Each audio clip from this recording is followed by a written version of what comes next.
Giovani, buongiorno e ben ritrovati sul canale di Neapolis 1926. Per prima cosa iscriviti al canale, è gratis. Signori, è il giorno tanto atteso, ci siamo arrivati, siamo lì, a -1 dalla capolista e signori, questa sera si giocherà alle ore 18, orario di merda, ma questo è solo colpa da zona perché non vuole dare la partita anche a Sky, questo è un altro discorso.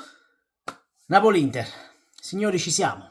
Lo abbiamo aspettato tanto tempo. Vi ricordo che se andate allo stadio, sold out 55.000 persone, ci sarà il devasto. Quindi, mi raccomando, luvate sti telefonini a mano, iniziate ad incitare questa squadra, iniziate a entrare con la testa che dovete andare allo stadio e urlare a squarciagola, portate le sciarpe, portate tutto quello che vi pare. Il primo che si azzarda a criticare questi giocatori, questa sera allo stadio vi devono cacciare dallo stadio. Luban fa chiudere sì. Signori, ultime di formazione le possiamo dire che Gilmour è davanti a Billing. Non l'avrei mai detto, ma Billing questa sera siederà in panchina a detta di Sky e a detta di tutti. Gilmour dovrebbe essere titolare al posto di Anghissà.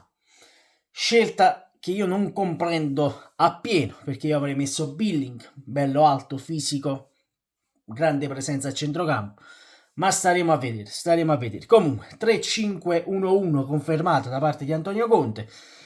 Ho sensazioni opposte, ho sensazioni opposte perché il Napoli, sinceramente, ragazzi, ha a disposizione 2 risultati su 3. 2 risultati su 3, ragazzi. Stessa cosa vale per l'Inter, 2 risultati su 3. Qui chi ne esce sconfitto a livello psicologico potrebbe far veramente male. Non vi sto dicendo che il campionato si concluderà questa sera perché mancano ancora tante partite, tanti punti in paio e quindi staremo a vedere. Però a livello psicologico potrebbe fare la differenza da qui alla fine del campionato.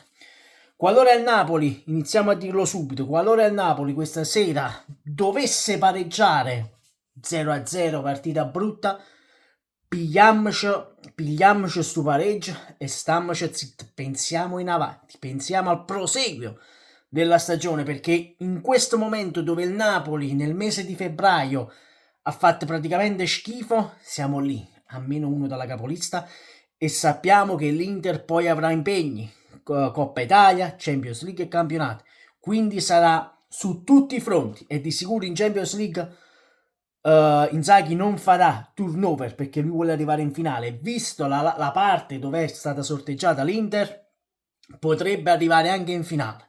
Quindi stammaci zitta e non fiatiamo. Detto questo, probabile formazione: Meret, Di Lorenzo, Rachmani, Buongiorno, Politano, Gilmour, Lobotka, McTominay, Spinazzola, lì davanti Raspadori e Lukaku. Questa è la formazione del Napoli. Allora,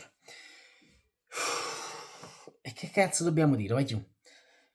Questa è una partita veramente sentita, non solo da parte dei tifosi napoletani, ma anche da quegli interisti, perché se l'Inter stasera perde, secondo me a Milano un po' di casino lo faranno, diciamoci la verità. Comunque, io ribadisco, se questa sera andate allo stadio, mi raccomando, incitate questi ragazzi, sosteneteli anche nei momenti difficili, perché ci saranno nella partita momenti difficili, non diciamo fesserie perché i momenti difficili ci saranno in questa partita. Noi dobbiamo essere bravi a far uscire i ragazzi da un momento difficile, quindi forse arriva nel momento più sbagliato questa partita, visto il mese di febbraio, però siamo in un mese nuovo, siamo a marzo. E quindi serve quel cambio di marcia, quel cambio di rotta che ci deve dare Antonio Conte, che non sappiamo se il prossimo anno siederà sulla panchina del Napoli, ma in questo momento, ribadisco, passatevene per il cazzo, scusatemi la parola, futtite venno perché è qualcosa che non ci interessa. L'anno prossimo se ne va, non ce ne frega un cazzo, conta oggi su quale panchina siete, su quella del Napoli. Basta, non facciamo più, basta. Detto questo, giù, c'ho troppa adrenalina in corpo, non posso parlare. Fatemi sapere voi qui sotto cosa ne pensate. Sempre e comunque Forza Napoli. Mi raccomando, in descrizione, canale Diego e Babbo, passateci, mi raccomando, iscrivetevi pure là.